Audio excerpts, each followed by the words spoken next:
말씀의 제목은 예배와 언약 백성의 삶입니다. 특별히 지금 코로나로 인해서 많은 세계가 전체적으로 어려운 시기를 지나가고 있습니다. 특히 코로나 이후의 시대에는 많은 변화가 있을 거라고, 이전처럼 되지 않을 거라고 많은 전문가들도 그렇게 이야기를 합니다. 그래서 포스트 코로나 시대라는 그런 말이 나오기도 하고 있지요. 무엇보다도 이 코로나로 인해서 우리 신앙생활에도 많은 영향을 미치고 있고 또 앞으로도 미칠 것입니다. 특별히 예배에 대해서 많은 제한적이 있게 되어지고 모임도 이렇게 할 수 없는 그런 상황으로 인해 가지고 예전과 다르게 많은 어려움을 겪고 있습니다. 이때 우리가 잘못하게 되어지면 신앙에 대해서 나태하게 될 수도 있고요, 안일한 가운데 빠질 수도 있습니다. 또 반대로 이런 기회를 통하여서 오히려 많은 영향력을 미칠 수 있는 그런 자리로도 나아갈 수도 있을 것입니다. 어떤 목사님께서 이렇게 글을 올린 것에 대해서 제가 잠깐 읽으면서요, 이렇게 제목 다시 모일 때를 준비해야 한다 그러면서 그 내용을 제가 잠깐 나누려고 합니다. 생각이 좀 들어서요. 왜냐하면 우리가 이 부분을 대해서 우리가 이 중요한 시기를 지나가고 있는데, 여기서 우리가 준비되냐 안 되냐가 상당히 앞으로의 모든 삶에 있어서도 영향을 미칠 것 같습니다. 이렇게 썼더라고요. 보니까는 교회에서 예배드리지 못하는 기간이 길어지면서 다시 모여 예배할 날에 대한 갈망이 점점 더 커집니다. 그러나 기도할수록 속히 다시 모이기만 기도해서는 안 된다는 마음이 듭니다. 교회에서 모이지 못한 기간 동안 우리 각자가 준비할 것이 있습니다. 지금 무슨 일이 벌어지고 있는지, 앞으로 어떤 일이 날지 알기 어렵습니다. 그러나 분명한 것은 주님이 주님과의 시간은 더 많이 가질 수 있는 기회라는 것입니다. 지금이 이때가 곧 지나갈 것입니다. 다시 예배와 모임이 많아질 때가 올 것입니다. 그때 주님을 바라보는 훈련이 되지 않는 사람은 사람을 바라보느라 주님이 함께 하신 것을 잊어버리게 될 것입니다. 그러면 영락없이 은밀한 죄에 빠지고 교인들끼리 화를 내고 싸우고 시험 들었다 더 이상 함께 못하겠다 하게 됩니다. 좀 띄어서, 이번 기회에 우리는 온전히 하나님의 성전으로 사는 성도로 다시 모여야 합니다. 이렇게 모여 예배할 수 없는 상황을 통하여 주님은 예배당만 아니라 우리 삶의 모든 현장이 예배의 초소임을 일깨워 주시는 것 같습니다. 주님, 우리가 있는 어느 곳이든 함께 하십니다. 우리가 하나님의 성전이기 때문입니다. 그러므로 있는 그 자리에서 매 순간 주님을 바라보기 힘써야 합니다. 주님은 눈에 보이지 않으시고 그 음성은 귀에 들리지 않기에 더욱 주님을 바라보며 주님께 귀를 기울여야 합니다. 또 그러면서 처음에는 교회에 가지 못한 것이 안타까웠으나 이제는 그것도 적응해 버린 이들도 많습니다. 어쩌면 그럴 수 있습니다. 지금 처음에는 안타까워서 이런 얘기만 하지만 어느 순간 모르게 우리도 거기에 젖어서 그게 일상의 생활처럼 되어버리는, 환경에 정한 능력은 정말 뛰어납니다. 십자가의 구원에 대한 믿음은 있으나 주님이 함께 계심은 믿어지지 않는 사람이 많습니다. 그래서 전염병 때문에 모이지 못한 정도만 가지고도 교회만 다니는 자와 주님과 동행하는 자가 갈라집니다. 진정한 교회와 이름만 교회인 교회가 갈라집니다. 진정 주의 종과 종교인이 갈라집니다. 지금 온라인 영상 예배라 드릴 수 있습니다. 인터넷을 통하여 신앙적인 나눔도 가질 수 있습니다. 그마저도 없을 때는 어떻게 할 것입니까? 이번 기회에 우리가 교회의 새로운 교회가 되어야 합니다. 새로운 교회는 교인 한 사람 한 사람이 바뀌어야 새로워지는 겁니다. 그러므로 지금의 우리의 일상 매 순간이 주님과 동행하는 훈련임을 믿어야 합니다. 그러면서 그렇게 해놨더라고요. 지금은 준비할 때이고 어쩌면 지금은 예방주사인지는 모릅니다. 깨어 있어야 합니다. 주님의 친밀한 음성을 듣고 일어나야 합니다.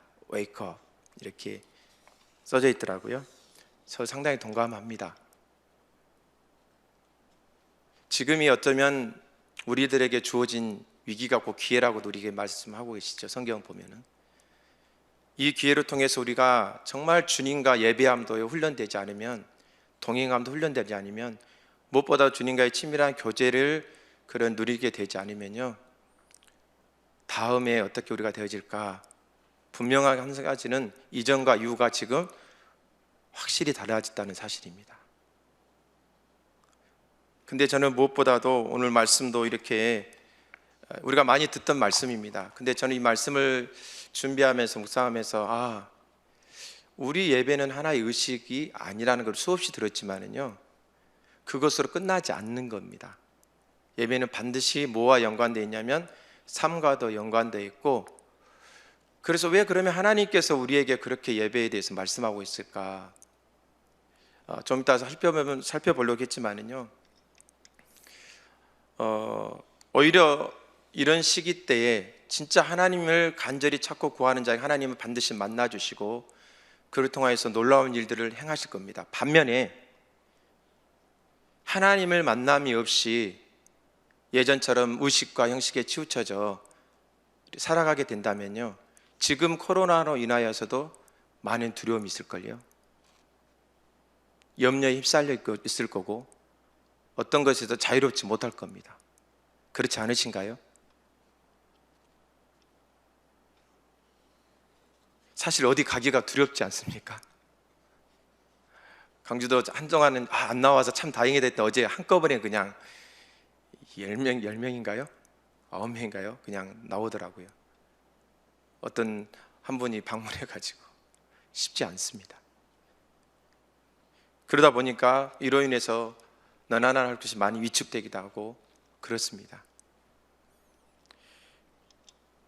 이사야서 60장 1절 2절 말씀 보면 참 그런 말씀이 있더라고요. 일어나 빛을 발하라. 이는 내 빛이 이르렀고 여호와 영광 내 위에 임하였음이니라.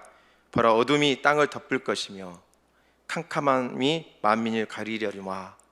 지금 이 시대가 참 그런 것 같아요.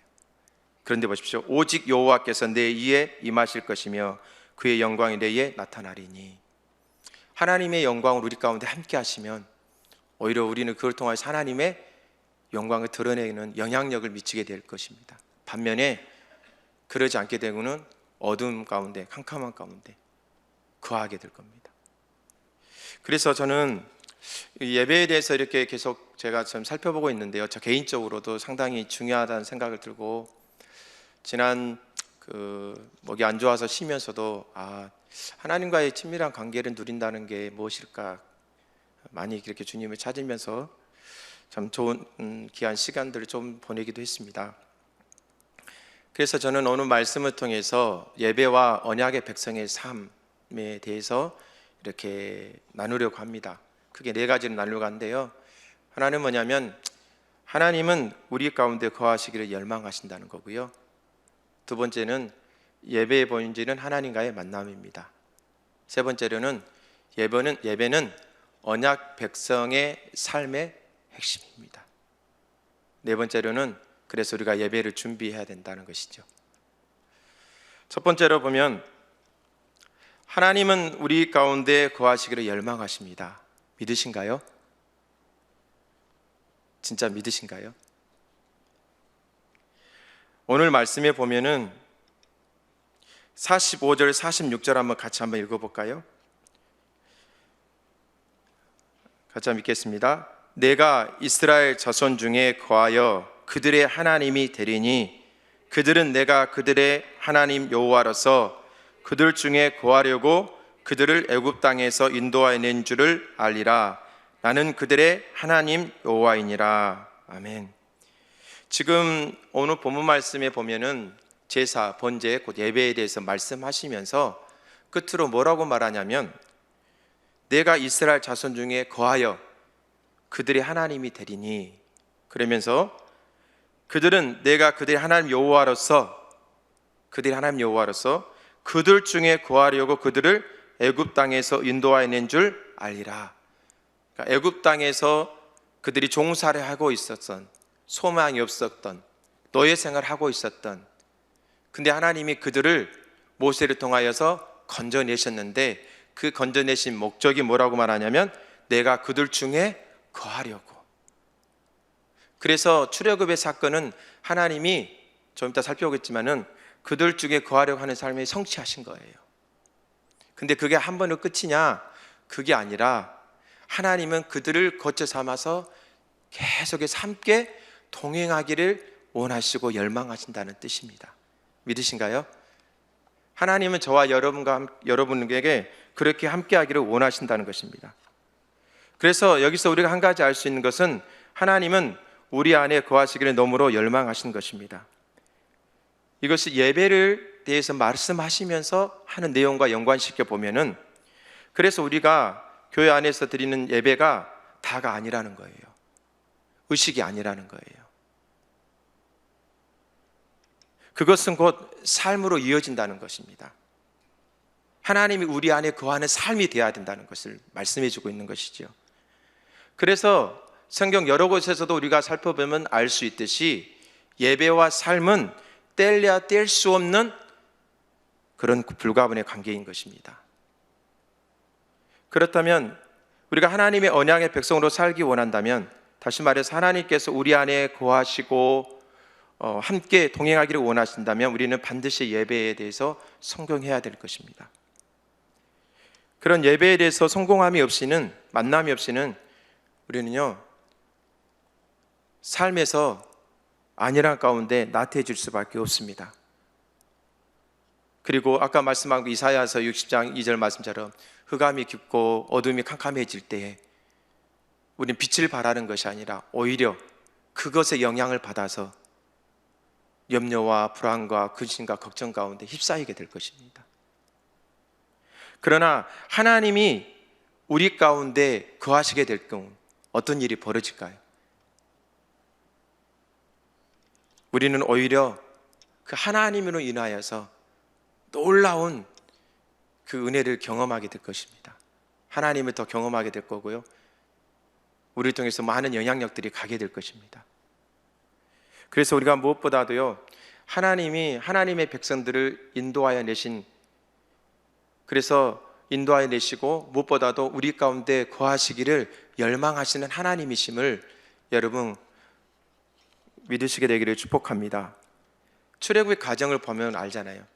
출애굽시키시고 시내산에서 우리가 잘 알다시피 언약을 맺습니다, 이스라엘 백성들과.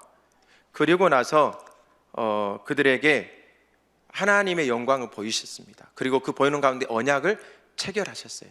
체결하자마자 곧바로 뭐라고 이렇게 말씀하셨냐면, 출애굽기 25장 8절입니다. 거기 한번 찾아보시죠. 출애굽기 25장 8절, 우리가 잘 아는 말씀입니다.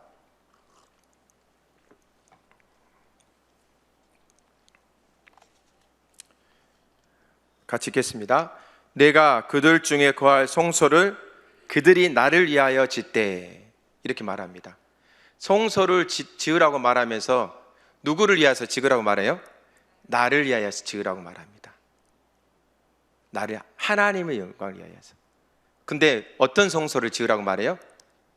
내가 거할 성소, 이렇게 말합니다. 이게 표준 세번역에는 그렇게 말해놨더라고요. 내가 그들 가운데 머무를 수 있도록. 현대연에는 그렇게 말했어요. 내가 이 백성들과 함께 살고 싶다. 그래서 내가 살아갈 성소를 세워라. 나는 너희와 함께 하고 싶고, 그래서 내가 너희들 가운데 살아갈 수 있는 그런 성소를 지으라. 이렇게 말씀하고 계세요. 지금 뭐 하고 계시는데요? 지금 이스라엘 백성들과 언약을 맺으면서 그들에게 성막에 대해, 성소에 대해서 말하면서 이렇게 말씀하고 계세요. 여기서 거한다는 말은요, 원어의 뜻은 취하다, 거주하다, 머물다, 살다, 그런 뜻입니다. 그래서 샤칸이라는 단어인데, 이건 뭐냐면은 하나님의 입장에서는 그런 택한 백성들 가운데 계신다는 의미를 가지지만, 하나님으로부터 택함 받은 백성의 입장에서는 어떤 입장이냐면 하나님으로부터 은혜와 또 하나님의 보호하심과 하나님의 인도하심이 있다는 뜻입니다. 그게 뭐냐면 아까 45절에 보면 나는 너희 중간에 거하여 나는 너희의 하나님이 되리라, 그런 말의 의미입니다. 그러면서 지금 하나님 모세를 향해서 그 택한 백성 이스라엘 가운데 거하며 보호하시고 은혜를 내려주실, 그런 초소 성막을 지으라고 말씀하고 계시는 거예요. 그러면 거기 성막에서 가장 핵심적으로 이루어진 게 뭡니까? 바로 제사죠. 오늘날 말 예배죠. 예배. 그래서 이것만 보더라도 하나님은 하나님의 백성들 가운데 정말 거하시기를 누구보다도 열망하시는 분이시라는 것을 말씀하고 계십니다. 여러분, 인간이 하나님을 떠나 죄를 범함으로 멸망 가운데 처해 있습니다. 하나님의 진노 가운데 처해 있습니다. 근데 그런 하나님께서 우리를 구원하시고자 당신의 아들을 보내시면서 마태복음 1장 23절에 그렇게 말씀하고 계시죠. 보라, 처녀가 잉태하여 아들을 낳을 것이요 그의 이름은 임마누엘이라 하리라. 이를 번역한즉 하나님이 우리와 함께 계시다. 그리고 요한복음 1장 14절에 보면은 말씀이 육신이 되어 우리 가운데 거하심에 우리가 그의 영광을 보니 아버지의 독생자의 영광이요 은혜와 진리가 충만하더라. 누구의 말씀하시면서요? 예수님의 말씀하시면서. 또 요한복음 14장 17절 말씀에 예수님께서 보혜사 성령을 보내주게 된 말하면 이렇게 말씀하시죠. 그는 진리의 영이라 세상은 능히 그를 받지 못하나니 이는 그를 보지도 못하고 알지도 못함이라. 그러나 너희는 그를 아나니 그는 너희와 함께 거하시며 또 너희 속에 계시겠습니다. 마태복음 28장 20절에도 그렇게 말하죠. 마지막 절에 내가 너희의 분반 모든 가르쳐 지키게 하라. 그러면서 볼지어다 내가 세상 끝날까지 너희와 항상 함께 있으리라. 그러니까 여기도 보십시오. 하나님께서 예수 그리스도를 이 땅에 보내주신 것도 의도한 목적이 뭐예요? 단순히 구원뿐만이 아니라 우리와 함께 하시기를, 우리 안에 영원히 거하시기를, 그래서 세상 끝날까지 너희와 항상 함께 하기를. 그게 하나님께서 하나님의 백성들을 향하신 마음이라는 것입니다. 여러분 안에 하나님께서 거하고 계시는가요? 제가 구약에서는 이렇게 하나님께서는 성소를 통해서 그 택한 백성들 가운데 거하시면서 이스라엘과 만났던 하나님은 지금도 우리 가운데 살아계셔서 성령님을 통해서 우리와 함께 하시고 우리에게 은혜를 베풀어 주시는 줄로 믿습니다. 그래서 보십시오. 오순절날 성령이 임하시고 교회가 탄생하신 이후에 교회 가운데 하나님이 거하셨습니다. 그를 통해서 놀라웠게 하나님의 영광을 나타내셨다는 것을 볼 수가 있습니다. 우리가 초대교회로 돌아가자 아무리 많이 외치고 많이 한다 할지라도, 구호를 외친다 할지라도 실제 우리 삶 가운데, 교회 가운데 하나님이 거하시지 않으시면 의미가 없는 것이죠. 교회가 큰 것이 중요한 게 아닙니다. 교회가 작았다 해도 문제가 되는 게 아닙니다. 그래서 여기도 보면은요, 건물에 말하고 있지 않아요. 화려하게 어떻게 말하고 있지 않아요. 제가 그 새벽 기도 때 지금 역대상을 보고 있는데요. 특별히 역대기서는 회복에 초점이 맞춰져 있습니다. 어떻게 회복할 것인가. 근데 특별히 다윗 언약과 연관되어 있어서 말씀하고 계시는데, 그래서 그 많은 분량을 성전 제사와 관련돼서 특별히 다윗의 장막, 거기에 대해서 말하고 있습니다. 그런데요, 제가 이번에 살펴보면서 저도 깜짝 놀랐어요. 다윗의 마음이 어떠실까? 다윗은요, 우리가 잘 알죠. 그런 예배하는 거 있지만 무엇보다도 다윗의 마음의 중심에는요, 항상 하나님이 그들 가운데 자기 중심이 거하기를 원하셨던 겁니다. 이스라엘 백성 삶의 예루살렘의 그곳에. 그래서 그가 보십시오. 왕으로 된 다음에 그가요, 블레셋과 싸움에 이기고 난 다음에 뭐 하는 줄 아세요? 가장 첫 번째로 하는 일이, 그가 왕궁 가운데 거할 때에 하나님을 위한 초소를 예배합니다. 그게 뭔지 아시죠? 그게 다윗의 장막이에요. 나중에 궁궐로 완전히 될 때는요, 거의 다윗 말기 때 거의 완공이 되어집니다. 그러면서 보십시오. 오벳에돔에 그 언약궤가 있으므로 그것에 복을 줬다니까 다윗이 어쩌게요? 그 언약궤를 어디로 가져오기로 해? 예루살렘, 그곳이 어떤 곳이냐면요, 옛날에 아브라함이 이삭을 드린 번제된 바로 그곳입니다. 그곳이에요. 그리고 그 왕궁의 가장 중심의 자리에 그는 자기를 위한 어떤 궁궐을 대궐을 이렇게 먼저 지은 것이 아니고, 거기에 하나님의 언약궤, 하나님의 언약궤가 뭘 상징해요? 하나님의 임재를 상징하죠. 그래서 그 중심에 그 초소를 마련하고요, 거기에서 어떤 제사를요? 처음에만 짐승의 제사를 드려졌지 그 이후로는요 한 번도 그렇게 안 드려졌습니다. 그런데요, 솔로몬에게 역대상 22장 7절 말씀에 그렇게 말합니다. 다윗이 솔로몬에게 이르되 내 아들아, 나는 내 하나님 여호와 이름을 위하여 성전을 건축할 마음이 있었으나, 그에게 뭘 건축할 마음이 있었다고요? 성전을 건축할 마음이 있었어요. 그래서 처음에도 그렇게 말했잖아요. 그가 자기는 처음에도 어째요? 그 언약궤를 가장 먼저 이렇게 이동해왔고, 말기 때도 그는 어째요? 하나님의 그 언약, 자기는 궁궐 가운데 있는데 언약궤는 어째요? 차라리 천막 가운데 있으니까 마음이 늘 뭐 했던 거예요. 그래서 다윗은요, 하나님 언약궤 모신 그 성전 짓기를 원했어요. 근데 여기서 마음이 있었으나, 이거 문자적 의미는 그것이에요. 뭐냐면 이런 뜻이에요. 성전을 건축할 그것이 나의 마음에 있었다. 그리고 이것을 좀 더 말하면 그런 뜻이죠. 내가 그 일을 하기에 마음속에 깊이 간직하고 있었다. 다윗은 처음부터 끝까지 그래서 그 마음을 간직하고 있었다. 근데 하나님이 그걸 허락해요, 안 해요? 허락하지 않으세요. 너는 피를 많이 흘렸다, 군인으로서. 그리고 이 성전은 네 아들이 솔로몬이 지을 거다. 그런데 다윗은 그 마음으로만 끝난 게 아니었어요. 다윗은 거기 보면 22장 24절에 보면은요 이렇게 말합니다. 내가 환난 중에 여호와의 성전을 위하여 금 10만 달란트와 은 100만 달란트와 놋과 철을 그 무게에 달 수 없을 만큼 심히 많이 준비하였고, 또 제목들과 돌을 준비하였으나 너는 더할 것이라. 근데요, 제가요 돈 얘기하려고 하는 게 아닙니다. 지금 여기에 보면은 다윗이 성전 건축을 위하여서 금 10만 달란트, 은 100만 달란트. 근데 이게요 어마어마한 돈이더라고요.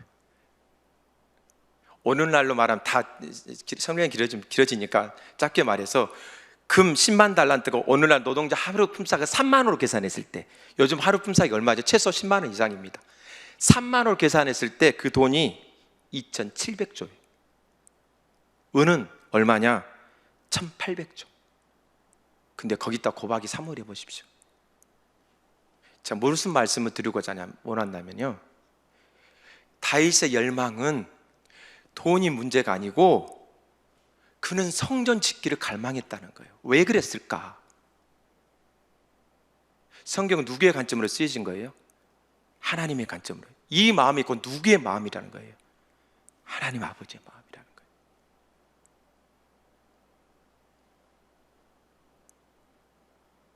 하나님은 이처럼 우리 안에 거하기를 누구보다도 열망하고 갈망하고 계신 분이에요. 역대기서는 기록된 시기가 포로로 귀환해서 성전이 지어졌지만은 하나님의 영광이 회복되지 않았어요.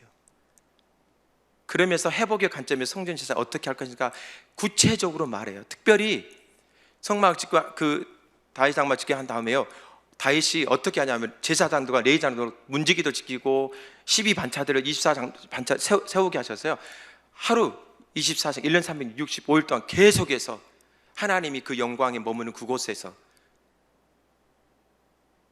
그 불이 꺼지지 않도록 예배했다는 거예요. 그 말은 무슨 말이냐면 하나님이 그들 가운데 거하시기를 열망했다는 것이죠. 그러면서 솔로몬에게 뭐라고 말하냐, 이 모든 준비를 보십시오. 솔로몬이 아니라 사실은 다윗이 성전 건축의 모든 준비를 거의 다 했습니다. 다 했습니다. 거의 다. 이걸 보면은 하나님의 의도와 목적이 무엇인가를 더 알겠더라고요. 하나님은 오늘날 이 시대에요, 우리 가운데 더 그렇게 함께하기를 원하시고 우리 가운데 거하기를 원하신다는 것을 여러분 믿으시길 축복합니다. 저는 그 마음에서 이 다윗의 마음이 정말 어떤 마음이었을까, 저에게도 그런 마음을 부어달라고 사실 제 기도합니다. 하나님, 내게도 그 은혜를 부어주십시오. 근데요, 스룹바벨 성전이 그때 한편 보면요, 은도 내 것, 금도 내 것이다 이렇게 하나님 말씀하세요. 학교에서 보면은 다 이게 모든 건 내 거 아니냐. 근데 있잖아, 이전에 영광 보는 자들이 있냐? 여러분 솔로몬 성전의 영광 본 어마어마했습니다. 그러니까 그 성 어마어마했죠. 그런데요, 이후의 영광이 더 클 거야. 뭘 두고 하신 말씀일까요? 뭐 때문에 영광이 더 크다고 말할까요?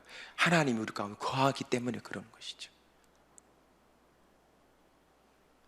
그래서 저는 무엇보다도 하나님이 우리 가운데 거하시기를 우리와 비교되지 않을 만큼 그분은 열망하고 계시다는 것을 여러분 오늘 말씀을 통해서도 우리가 알 수가 있습니다. 그러니까 언약을 맺으면 곧바로 그렇게 말씀하신 거예요.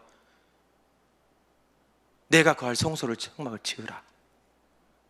내가 너희를 그렇게 해서 내가 애굽에서 건져냈다.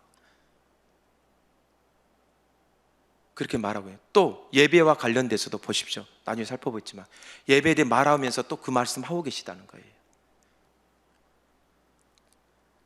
그래서 여러분, 그런 마음이었다면 우리가 하나님 앞에 정말 회개하면서요, 다윗에게 그렇게 원했던 그 열망을 하나님 우리에게도 부어주십시오. 무엇보다 정말 이 시대에요, 그런 마음이 정말 사라지기 쉬운 시대입니다. 그런데 반대로 하나님 이럴 때일수록 더 우리 가운데 함께하기를 원하시고 일어나 빛을 발하라. 주의 영광이 내게 임하였다. 이렇게 말씀하신 것처럼 우리 가운데 하나님께서 임하시기를 간절히 사모하고 우리 가운데 거하시기를, 우리 가운데서 운행하시게 되기를 여러분 사모하는 그런 은혜와 그 열정과 그 마음을 우리 가운데 회복시켜 주시기를 여러분 그렇게 주님 앞에 설 수 있게 되어 축복합니다. 두 번째로, 예배의 본질은 하나님과의 만남입니다. 여러분, 성막을 만드신 목적에 대해서 가장 핵심이 뭐겠어요? 하나님이 그 가운데 임재하셔서 거하시면서 두루 행하시는 거예요. 그래서 그렇게 말씀하고 계시는 것이죠. 내가 머무를 수 있도록, 내가 내 백성들과 함께하여 내가 그들 가운데 살아갈 수 있도록 성막을 지으라고 말씀하신 겁니다. 그러면서 여러분 오늘 본문 말씀에 42절 43절 같이 한번 볼까요?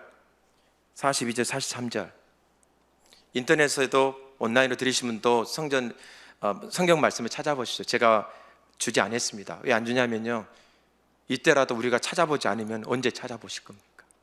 사실 우리가 해야 되는데. 그래서 저는 잘 안 줍니다. 예, 같이 한번 읽겠습니다. 시작.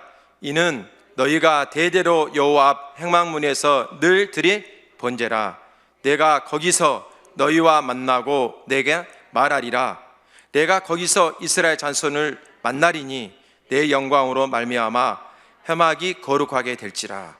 아멘. 자, 여기서도 강조한 게 그죠. 내가 거기서 너희와 만나고 내게 말하리라. 내가 거기서 이스라엘 자손들을 만나리라. 그렇게 말씀하고 계세요. 여러분, 신약 성경에 보면은 교회가 성전의 완성이 되는 겁니다. 더 나아가서는 최종적인 것은 하늘나라에서 완성이 되겠죠. 그래서 계시록의 말씀을 보면은 하늘나라 드려진 예배에 대해서 말씀하고 계시잖아요. 근데 이 말씀을 보면은 신약 교회를 향한 예언이라고 말할 수 있습니다. 근데 여기서 본제는 예배에 대한 그림자입니다. 그림자. 특별히 성령님을 보내주심으로 말미암아 이 모든 일들이 구체적으로 우리 가운데 일어나게 됐죠. 근데 여러분, 사실 우리가 그래서 예배함으로 나아갈 때요, 이 하나님과의 만남이 이루어지지 않게 되면 우리는 마당만 받고 갑니다. 아까 제가 처음에 서두에 이야기했을 때도 그거예요. 이 중요한 시기에 하나님과의 친밀한 교제 가운데서 그분과의 그런 만남과 교제를 잃어버리면 무슨 의미가 있겠는가? 이것이 훈련되어지지 않으면 어쩌면 보면은 하나님이 이 예배에 대한 훈련을 시킬 수 있습니다. 저 개인적으로는 그렇게 하고 있다고 저는 믿습니다. 근데 만남이 없게 되어지면 껍데기만 남는 것이죠. 여러분 그럴 때마다 어떻습니까? 그냥 오늘 예배 그냥 별로 은혜도 안 되고 뭐 그냥 가버리십니까? 하나님이 예배에 대해서 말하면서 이렇게 약속하고 계시는데 그렇게 그냥 가버리실 거냐고요. 너무 힘들다. 만남이 없으면 생동감도 잃어버립니다. 시들어버린 풀과 같이 우리 영혼이 시들어버리죠. 아무런 힘도 능력도 공급받지 못하고. 그렇게 예배되어서는 안 된다는 것이죠. 그래서 여러분 무엇보다도요, 우리 마음 자세부터가 정말 이러한 것들을 용납할 수 없다라는 여러분 그런 자세를 가질 수 있어야 된 겁니다. 그래서 여러분 우리가 하나님 앞에 예배하러 나아갈 때 어떤 자세로 가야 되냐면, 여러분 시편 24편 6절 말씀 한번 보실까요?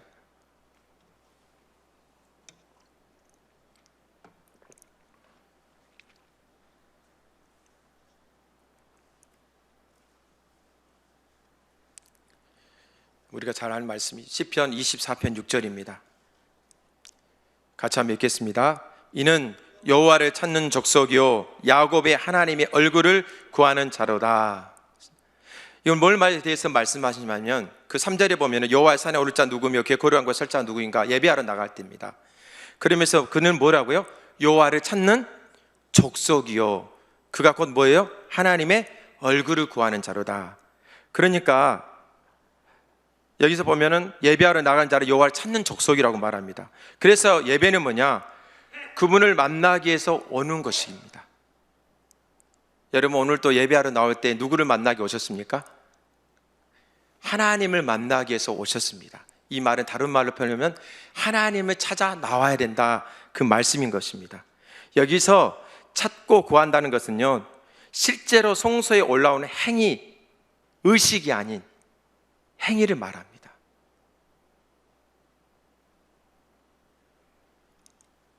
그래서 여러분 이것을 보십시오. 사무엘하 21장 1절 말씀에 보면은요, 다윗 시대에 기근이 든 적이 있었어요.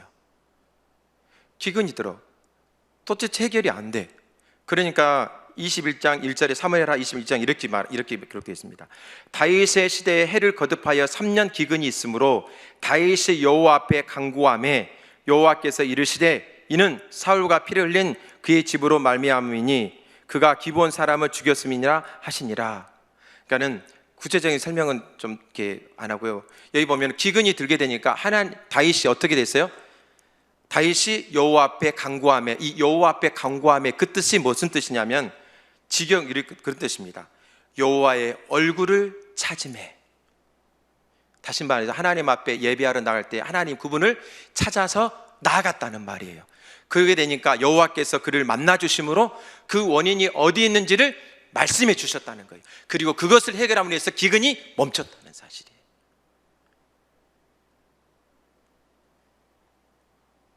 그래서 호세아서 5장 15절에도 그러잖아요. 하나님께서 저들이 죄를 뉘우치게 내 얼굴을 구하기까지, 그러면서 그러니까 내가 내 곳으로 돌아가리라, 그러면서 저들이 고난받을 때 나를 간절히 구하리라. 그러니까 하나님의 얼굴을 구하는, 하나님의 간절히 찾는 것은 같은 의미인 것이죠. 그래서 예배하러 나갈 때 우리가 어떻게 하나님을 찾아 나아가야 돼요. 왜요? 예배는 본질이 뭐게요? 하나님과의 만남이기 때문에 그래요. 그래서 여러분 우리가 공예배 나올 때도 그리고요, 개인적으로도 하나님을 찾고 예배할 때도 마찬가지지만 여러분 하나님 만나기 위해서 추구하며 나가야 될 줄로 믿습니다. 내 문제 해결이 먼저 아니에요. 나중에 또 살펴보겠습니다. 만남이 정말 이루어지지 않으면요, 우리는 절박하게 그 순간 우리는 하나님 앞에 회개하며 뭐가 문제인지를 찾게 해야 되고요, 하나님께서 도와달라고, 성령께서 인도해 달라고 우리가 정말 간절하게 찾아야 됩니다. 이런 자세가 있어야 됩니다. 이게 참다운 예배자의 자세인 것입니다. 그래서 그 아까 24장 6절 말씀을 보면은요, 시편 24장 6절 말씀 보면 현대어는 그렇게 번역이 났어요. 이런 사람이 여호와 주님을 열심히 찾고 야곱의 하나님 얼굴을 배우려고 애태우지 않으랴. 무슨 말이에요? 하나님의 얼굴을 배우고자 애태운다는 거예요. 다른 걸로 애태운 게 아니라, 내 문제를 해서 애태우는 게 아니라 하나님의 얼굴을, 하나님 그분을 찾으려고 애태운다는 말이에요. 그렇게 번역해 놨더라고요. 여러분, 하나님 얼굴을 구하러 찾으러 나올 때 그런 마음을, 애태우는 마음이 있으신가요? 왜 우리가 그렇게 가야 되는가? 예배의 본질이 하나님과의 만남이기 때문에 그렇습니다. 그래서 우리는 이것들이 의식으로 전락되지 않도록 우리가 정말 힘써야 될 것들이 있습니다. 세 가지를 통해서 말씀드린데요, 이 부분은 나중에 여러분 예배 회복이라는 책을 통해서 여러분 더 자세히 보시기 바랍니다. 우리 예배가 하나의 의식으로 전락되지 않도록 여러분 우리가 귀를 기울여야 됩니다. 정말 이런 자세를 가져야 됩니다. 여러분, 우리가 하나님의 얼굴을 구하면, 또 앞에서 우리가 첫 번째 살펴보았듯이 하나님 우리 가운데 거하기를 원하시죠. 그리고 당신의 백성들을 사랑하시기 때문에 어떻게 해요? 우리 가운데 거하시기를 열망하시고 또 우리를 만나 주시기를 원하시죠. 믿으신가요? 그래서 하나님께서 하나님 얼굴을 구할 때 하나님이 하나님의 백성들에게 뭘 비추신다고 성경에 기록되냐면 하나님의 얼굴을 비추신다 이렇게 말해요. 그러면 하나님 얼굴을 비추신단 말이 구체적으로 무슨 말일까요? 그분의 자신을 우리 가운데 비춰주시는 거예요. 그분의 기준을 우리 가운데 비춰주신 거예요. 그분의 진리를 우리 가운데 비춰주시는 거예요. 그래서 어떻게 돼요? 성령을 통해서 우리 가운데 비춰지게 되면 우리는 그분 앞에서 우리의 모습이 어때요? 비춰지게 되죠. 그러게 됨으로 말미암아서 어때요? 우리가 회개하고 돌이키게 되어지고 하나님을 더 깊이 알게 되어지고, 그래서 우리 삶 가운데 변화되어지는 겁니다. 그런데 여러분, 이게 의식으로 전락되지만 어떤 일이 벌어지게 되냐면요, 목사님께서 그런 말씀하게 돼요. 말씀하셨죠. 성경적 지식은 많이 알게 되지만 말씀이 우리 삶 가운데 적용이 안 된다, 그 얘기입니다.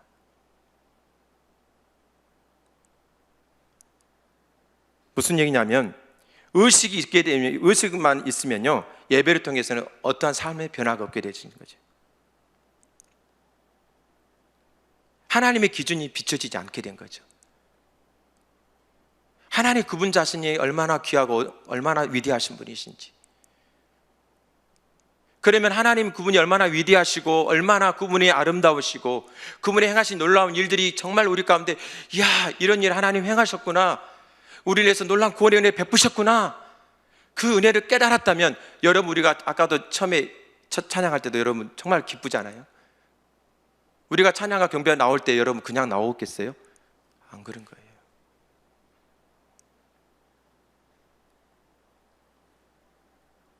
낙심해 왔다 할지라도 우리가 하나님을 간절히 찾아, 아까 기운이 있어서 다윗이 그런 문제가 있을 때에도 하나님 얼굴과 찾아 나왔을 때 하나님 그런 만나 주심으로 그 문제를 해결해 주십니다.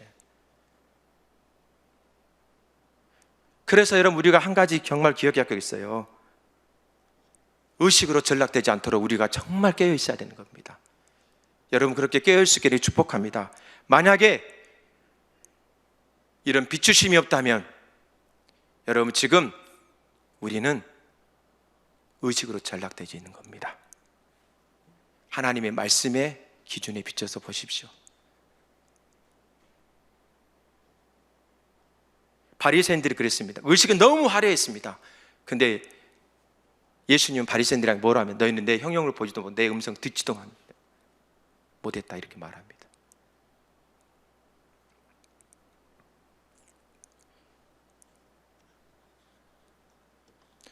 우리는 두 번째로, 우리는 전락되지 않기 위해서 어떻게 하냐, 우리 습관적으로 전락하지 않아야 됩니다. 우리 습관적으로 예배도 우리가 오늘 주일이고 오늘 무엇이기 때문에 예배 드려야지, 물론 예배 드려야죠. 근데 이 말이 무슨 말이냐면, 여러분 예수님께서 누가복음의 말씀 보면은 겟세마네 동산을 갈 때 뭐예요? 예수님이 어째요? 습관을 쫓아 이렇게 기도했다 이런 말씀이 나오잖아요. 그 말이 무슨 의미일까요? 예수님은 하나님 아버지와의 만남의 그 기도가 그의 예수님 삶의 모든 것이었다는 거예요. 매우 중요한 일상적인 삶이었던 거예요. 그래서 누가복음을 보면은 예수님은 어떤 것보다도요 하나님을 찾고 만나는 시간 한정한 곳에서 기도했던 말이 많이 나옵니다. 밤새도록 새벽 기도하게 되고 날을 새면서 기도하기도 하고, 이처럼 예수님 우리 모든 삶의 기도와 예배의 모든 삶에서 본보기시죠. 모델이시잖아요. 근데 이게 예배가 습관으로 전락되지 않으면 우리의 마음 항상 이런 예수님처럼 그렇게 마음을 가지고 하나님 앞에 서야 된다는 것이죠. 건성으로 드려서는 안 된다는 얘기예요. 예를 들어서 우리가 식사 기도하다, 제가 최근 들어와서 내가 정말 경각심 가운데 그럽니다. 식사 기도하더라도요 배고플 때는 아이고 뭐겠어요, 그냥 먼저 먹고 오자, 기도도 안 하고 막 먹을 때 여러분 있어요 없어요? 저는 그럴 때 있어요. 아이고 주님 앞에 회개합니다. 또 기도했어요. 근데 또 기도했는지 아닌지 모르고 또 기도해. 그게 뭡니까? 그러니까 기도만 하더라도 정말 마음을 다해서 많이 기도해야 된다, 그런 말을 하는 게 아닙니다. 단 한마디 기도한다 할지라도 이게 습관이 안 져지면은요, 하나님 감사합니다, 그 말 한마디도요 하나님 받으실 거예요. 근데 아무리 미사오고 많이 한다 할지라도요, 우리가 습관으로 전락됐으면 그거 아무런 의미가 없는 것이죠. 예배도 마찬가지인 겁니다. 우리는 형식적으로 또 전락된 것도 여러분, 우리가 정말 경각심을 가지고 경계해야 됩니다. 일정한 예배는 절차나 순서가 아닙니다. 왜요? 하나님과의 만남이 본질이기 때문에. 찬양과 경배를 통해서도 어째요? 하나님 그분을 마음껏 높이고 그분이 우리 가운데 거하셔서 우리를 만나 주시기를 열망해야 돼요. 근데 여러분 찬양 하더라도요 단계를 밟아서 우리 가고 있잖아요. 근데요 그게요 우리가요 전락되어지면은 매너리즘으로 빠지기 쉽습니다.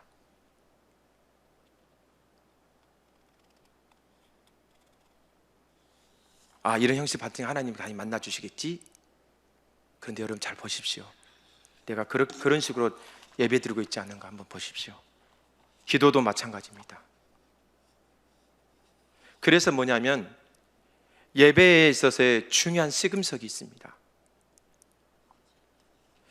우리의 신앙, 하나님 얼굴을 구하는 우리의 신앙이고 삶이잖아요.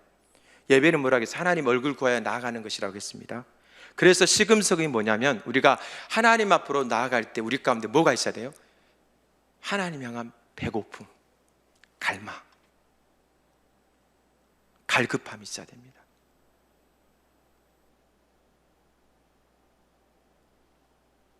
여러분 인터넷으로 예배드리는 사람도 지금 이 순간에도 그런 갈망과 갈급하게 있는 사람은 하나님 분명히 만나 주십니다. 여러분 오늘 이 시간에 그런 배고픔과 갈망이 있으신가요? 저는 이 얘기 할 때마다요 전에 우리 어르신들을 섬기면서 장성 요양원 항상 생각이 납니다. 그때 일려선교회 우리 권사님 또 사모님 같이 이렇게 거기에서 우리 성도님 거기 요양원이 있어서 예배드려 갔는데 하나는 그런 거예요. 그래서 예배도 만으로 못 드리게 해요. 그래서 그냥 그래도 한적한 가서 예배 딱 드리고 있는데 어떤 한 분이 휠체어 타고 문을 찌그시 열면서 우리 예배 자리에 오는 거예요. 자, 그때 딱 뭐가 느껴졌냐면 하나님이 은혜로 임재를 함께 하신 딱 그때 경험 느껴지더라고요. 그러면서 제가 그래서 하나님은 저분 만나 주시려고 함께 하시는구나. 제가 물어봤어요. 예배 끝나고 나서 뭐 때문에 오셨어요? 물어보니까 이 얘기 딱 한마디 합니다. 울면서 갈급해서요. 자기는 그렇게 찬양하고 예배드리고 싶은데 근데 몸이 불편해요, 고동해요. 함께 이렇게 자유를 할 수도 없어요. 또 찬양하면서 예배드리면 막 못하게 하고 막 그래요. 물론 주위에 이제 불편하게 하니까 그렇게 제재를 했겠죠. 근데 그 마음에 얼마만큼 예배에 대한 그 갈망함이 있었는지 그 거동을 불편한 그 상태예요. 실체를 타면서요 문 지그시 열면서 오더라니까요. 제가 물어보니까 딱 그 말 한마디예요. 갈급해서요. 오늘날 우리는 어떤가요? 두 발 걸려서 자가용도 있고 차 다 있습니다. 우리에게 그런 갈망함이 갈급함이 있으신가요?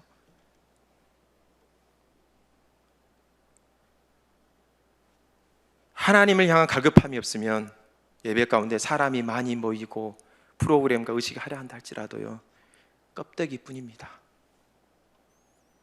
마당만 밟고 가는 거라고 이사야서에 말씀하고 계십니다. 그래 하나님 그렇게 말해요. 무수한 재물이 내게 무엇이 유익하냐? 내가 언제 너희에게 이 예물 재물을 가져오라 하던, 예레미야에서 그렇게 말하잖아요. 바리새인들 보십시오. 예수님이 성전 정결케 부르잖아요. 막 다 버부르시잖아요. 내 집은 만민이 기도하는 집인데, 내 백성들이 나와서 하나님을 찾고 갈급해 나와야 되는데, 그런 거 없이 의식이 하려한들 무슨 의미가 있냐, 그 얘기예요.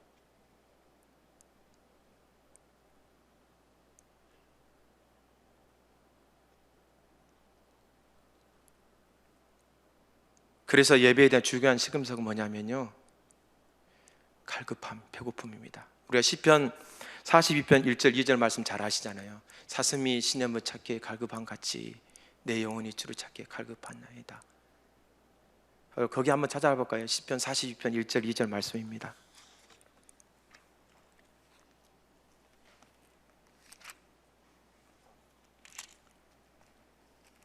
여러분 마음을 다해서 한번 이 말씀을 생각하면서 우리 같이 한번 합독하겠습니다. 시작. 하나님이여, 사슴이 시냇물을 찾기에 갈급함 같이 내 영혼이 주를 찾기에 갈급하나이다. 내 영혼이 하나님 곧 살아계시는 하나님을 갈망하나니 내가 어느 때에 나아가서 하나님의 얼굴을 배울까? 지금 그렇게 상황할 수 없는 상황이에요. 근데 그 마음 가운데는 한 가지, 하나님을 향한 그 갈급함. 내가 어느 때에 나가서 하나님을 찾아 배웁습니까?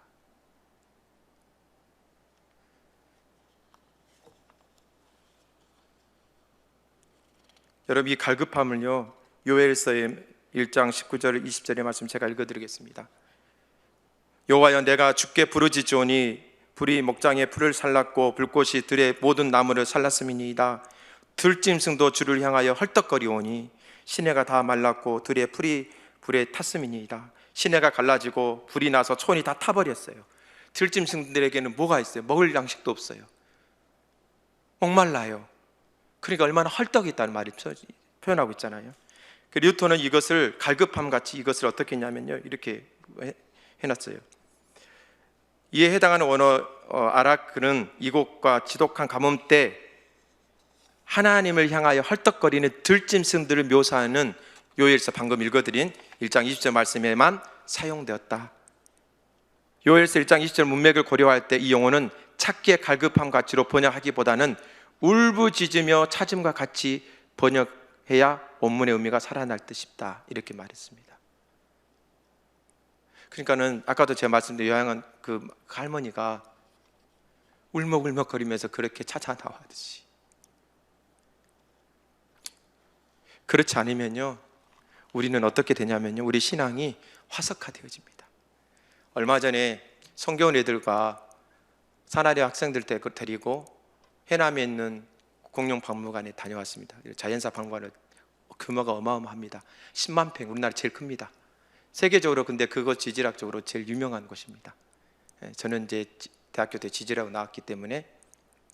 근데 거기 가면요 규화목이라는 게 있어요. 이게 뭔지 아세요? 보면은 정말 나무 같아. 근데 돌처럼 굳어져 버렸어요. 이렇게 화석돼 버린 거예요. 우리가 이런 자세가 없으면, 아까 굉장히 우리가 그렇게 의식으로, 습관으로, 형식으로 전락되는 것을 막지 않으면 우리 신앙이 그렇게 돼버린다는 것입니다. 그러면 아무리 말해도 못 깨닫게 되는 것이죠. 하나님을 향한 갈망이 사라지면 모든 것은 기독교인이고 예배는 기독교식입니다. 그러면 돌처럼 굳어져 버리면 생명이 없게 되어지고요, 모양만 남고요, 타락해 버린 겁니다. 오늘날 코로나 이 시대에 하나님 얼굴을 집중으로 구해서 회복되어지고 영광으로 임하여서 빛을 우리 가운데 발해 주시면은 놀라운 일이 벌어지지만은, 반면에 그러지 않게 될 경우는요 우리는 신앙이 굳어지게 되어지고요, 그렇게 되어지면요 흑암에 휩쓸려서 살아갈 수밖에 없습니다. 오늘날 우리가 이거 택해야 됩니다. 신앙은 중간이 없습니다. 예배도 중간이 없습니다. 제가 이걸 준비하면서 정말 심각하다. 내가 여러분의 신앙의 예배가 올바르게 있는지, 다시 말해서 내 안에 하나님을 향한 갈망, 그분을 만나고자 하는 그런 배고픔이 있는지, 만약에 없다면 우리 더 늦기 전에 지금 이런 이 시대에 주님을 구하고 회복시켜 달라고 우리가 절박하게 하나님 앞에 울부짖으며 들짐승들이 헐떡거리며 그렇게 했던 것처럼 하나님 앞에 찾아 나설 수 있게 되기를 축복합니다. 세 번째로는 예배는 하나님의 언약 백성의 삶의 핵심입니다. 여러분, 많은 신학자들도 그렇고 목회자들도 그러고요, 교회의 기능을 네 가지로 말을 합니다. 뭘 말하냐면 예배와 교육과 교제와 전도에 대해서 말을 합니다. 근데 그 중에서도 예배를 교회의 가장 중요한 기능으로 여깁니다. 왜 그럴까요? 아까도 앞에서 말씀드렸듯이 예배는 뭐냐면 예배를 통해서 하나님과의 만남이 이루어지기 때문에 그렇습니다. 그리고 하나님의 백성들이 이런 하나님 만남을 통해서 우리가 영적인 힘과 능력을 공급받게 되어지고요, 하나님의 의도와 목적을 알게 되어지고 하나님의 길을 알게 되어지고요, 그래서 다른 모든 교회의 기능들을 감당할 수 있게 되는 거예요. 그래서 지금 이스라엘 백성들에게 그들이 적과 끈의 가나안 땅에 먼저 들어가기 전에 지금 시내 광야에서 먼저 언약을 맺으면서 성막을 먼저 지으라고 말씀하신 거예요. 이해 가신가요? 여러분, 출애굽기 19장 4절에서 6절 우리 잘 아는 말씀 때 더 구체적인 시간이 없어서 말씀 안 드리겠습니다. 그리고 오늘 말씀에 보면은 성막에 대해서 이렇게 말씀해 보면은 하나님께서 우리 이스라엘 백성들을 건전의 목적이 뭐냐면 너희 가운데 거하기 위하여서 인도했다고 말합니다. 그러면 출애굽기 19장 4절에서 6절 말씀과 오늘 본문 말씀을 연관시켜서 이게 대조해 보면은요, 정말 중요한 얘기를 나올 수가 있습니다. 첫째는 뭐냐면은요, 하나님과의 친밀한 교제를 이끌시기 위해서 애굽에서 건져내셨어요. 그랬죠? 19장 4절에 출애굽기, 이것이 하나님 백성들 가운데 거하심으로 이루어졌었어요. 그리고 바로 그 일을 위해서 하나님 뭐냐면 해박에서 예배를 통해서 하나님께서 그들을 만나 주시겠다고 이렇게 말하면서 예배를 한 핵심적인 요소로 우리에게 말씀해 주고 있다는 사실이에요. 그래서 제가 말한 게 그거예요. 예배는 하나님 언약 백성의 삶의 핵심이다. 그런데 뭐냐면 백성들 입장에서 볼 때 한번 생각해 보세요. 해막에서 예배를 통해 하나님을 만남으로 진정한 또 하나님과 친밀한 교제 가운데 들어갈 수 있게 되어지고 또 삶에서 그렇게 살아갈 수 있다는 것이에요. 또한 나아가서는 하나님께서 그 제사 가운데 예배 가운데 영광으로 임하시겠다 말씀하셨죠. 거룩하게 되고 또 그것을 통해서 그들의 제사장 직분을 감당하도록 이렇게 되어 있었습니다. 결국 뭐냐면 하나님께서 영광으로 임하셔서 그들 가운데 운행하실 때에 하나님은 어째요? 그들의 특별한 소유로 삼게 되고 제사장 나라 삼게 되고 거룩한 백성으로 살아갈 수 있다는 거예요. 다시 말해서요, 언약의 백성으로 살아갈 수 있다, 그 얘기입니다. 여기에 필수가 뭐냐면 예배입니다. 예배.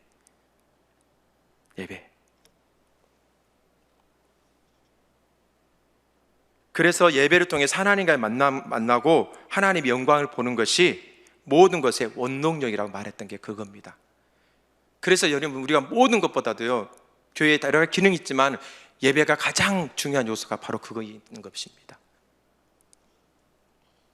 그래서 아까 출애굽기 29장 45절 46절을 보면 제가 현대어로 번역한 걸 제가 읽어드릴게요. 내가 이스라엘 사람들이 있는 곳으로 내려와 함께 살고 이스라엘 하나님이 되리라. 그러면 이스라엘 나 여호와가 그들이 하나님인 것을 깨닫게 되리라. 내가 그들과 함께 뒹굴며 살려고 그들을 애굽 땅에서 이끌고 나온 그들의 하나님인 것을 알게 되리라. 나 여호와는 이스라엘 하나님이시다. 또 출애굽기 25장 22절에 또 그렇게 말해요. 거기서 내가 너희를 만나겠고 속죄소 위 곧 증거궤 위에 있는 두 그룹 사이에서 내가 이스라엘 자손을 위하여 내게 명령할 모든 일을 내게 이르리라. 내가 이스라엘 자손을 위하여 내게 명령할 모든 일을 내게 이르리라. 이거 현대어는 이렇게 말했습니다. 이스라엘 사람들이 해야 할 모든 일을 내가 내게 명령할 것이다. 어디서요? 해막에서요. 뭘 통해서요? 예배를 통해서 만나주심으로 해야 될 모든 일들은 내가 거기서 말해줄 거야. 그러니까 보십시오. 예배를 통해서 그 만남이 있을 때만이 우리가 실제적으로 성전된 삶을 살아갈 수가 있는 것이죠. 여러분, 제가 이걸 보면서요, 왜 하나님이 다윗을 그렇게 기뻐하시고 마음에 합당한 자로 그렇게 말했을까? 자, 역대상을 살펴보면서도 참 그게 느껴진 게 뭐냐면, 하나님, 다윗은 먼저 그렇게 갈망해, 하나님이 자기 안에 거하기 원했고요, 그가 하나님 앞에 예배하러 나갈 때 하나님과의 만남을 추구하며 나갔고요, 그래서 하나님의 그 만남 속에서 그 수많은 인생의 그 많은 어려운 것 속에서도 자기 길로, 바세바를 빼고 자기 길로 행하는 것이 아니라 어때요? 하나님의 주권과 통치를 인정하고요, 하나님의 길로 행하고, 먼저 그가 그 하나님 앞에 설 뿐만 아니라 하나님의 백성들을 그 예배하는 자리로 이끄셨기 때문인 거예요. 믿으신가요? 그래서 여러분, 예배를 정말 소홀히 할 수가 없는 거예요.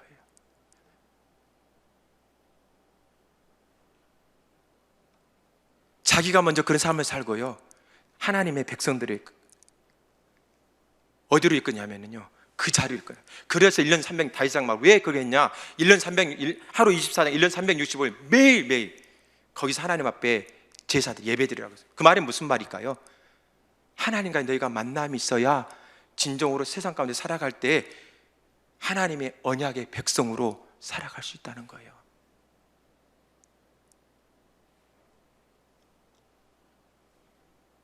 야, 이거구나. 회복이 그거구나. 우리 교회 주신 비전이 무엇일까요? 회복과 부흥이죠. 여러분, 이 예배 회복이 우리 가운데 무엇보다도 우리 가운데 있어야 될 줄로 믿습니다. 그러면 저와 여러분의 삶이 달라질 겁니다. 제가 먼저 그렇게 되기를 원합니다. 사도행전 15장 예루살렘 교회 회의 결론적으로 그렇게 말해요. 시간이 많이 가서요, 그렇게 못할 것 같습니다. 결론적으로 그렇게 말합니다. 내가 이방인 그리스도인과 유대인 그리스도인이 하나가 되어져서, 그들이 하나가 되어져서, 보십시오, 누구를 찾도록요? 나를 찾도록 하게 합니다. 그 말이 무슨 말일까요? 그렇게 하나님을 예배하고 하나님을 찾을 때 하나님께서 하나님의 얼굴빛을 당신의 백성들에게 비춰주시고 그들을 만나주심으로 말미암아 그들이 진정으로 삶을 살아갈 때 참된 그리스도인으로, 제자로서 살아갈 수 있기 때문에 그렇습니다. 그것이 참된 교회의 모습이기 때문에 그렇습니다. 그래서 빌립보서에 그렇게 말합니다. 참된 그리스도인을 말하면서 하나님의 성령으로 예배하고 그래서 예수로 전하고 자랑하고 자기를 의지하지 않는 거라고 말합니다.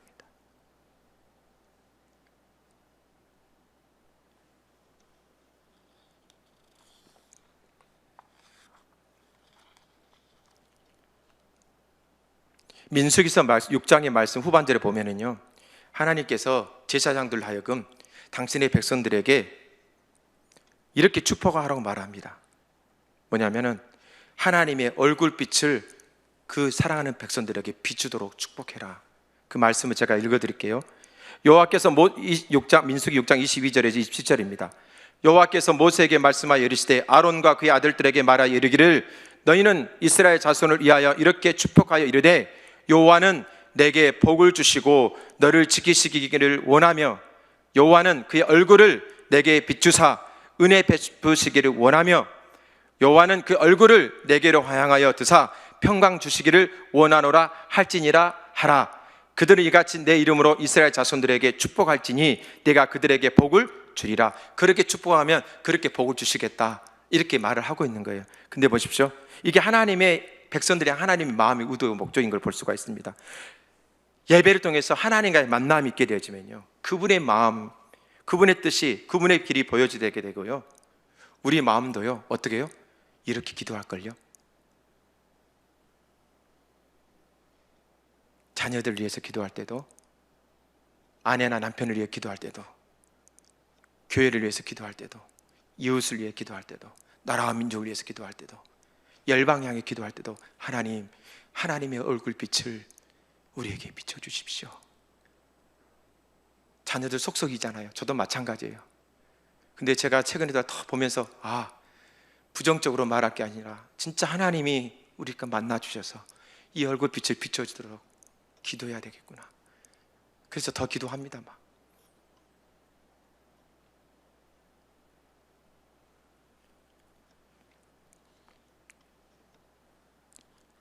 그래서 여러분, 마지막으로 네 번째로는요, 이래서 우리가 모든 성도님들이 예배를 준비해야 됩니다.